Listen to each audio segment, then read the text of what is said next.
Hello my dear students. Integration can be used to find many useful things. For example, it is often used to find the area underneath the graph of a function. But before going to any application part, you must first memorize some frequent used formulas. Always remember that integration is the opposite of differentiation, as differentiation can be understood as dividing a part into many small parts, while integration can be said to be equivalent to combining small pieces in order to form a whole. Let's assume we have a rod here of length 8 cm, and if we break this rod into 4 pieces and each part has a length of 2 cm, then the total length of the rod can be easily found by simply adding the length of all the 4 pieces. Now, if I break the length of the rod into very small pieces, like really small, so there are now lots of adding up to find the total length. Still, we don't have to add them up as we did earlier, because there is a shortcut, or you can say a tool, that will help us to add all these tiny pieces, since the length of the piece becomes so small so that we can write it as dl. And if we integrate this dl, we get L plus C. The symbol for the integration is this stylish S, gives the idea of summing.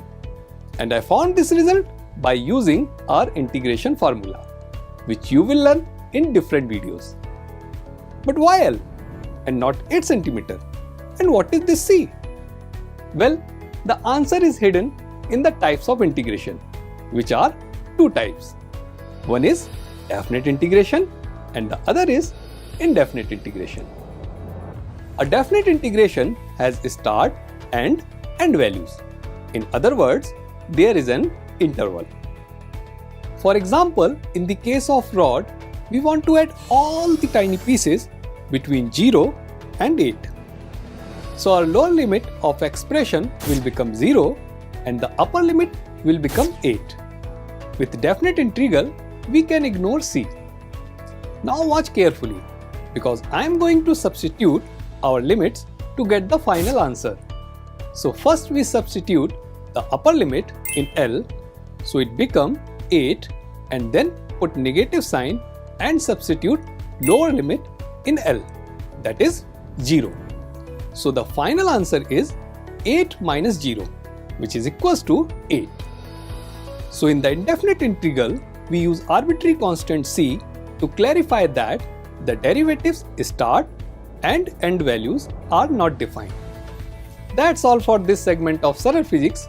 In our other videos, we will learn the useful formula and the applications of integration. Thank you for watching. See you in next video.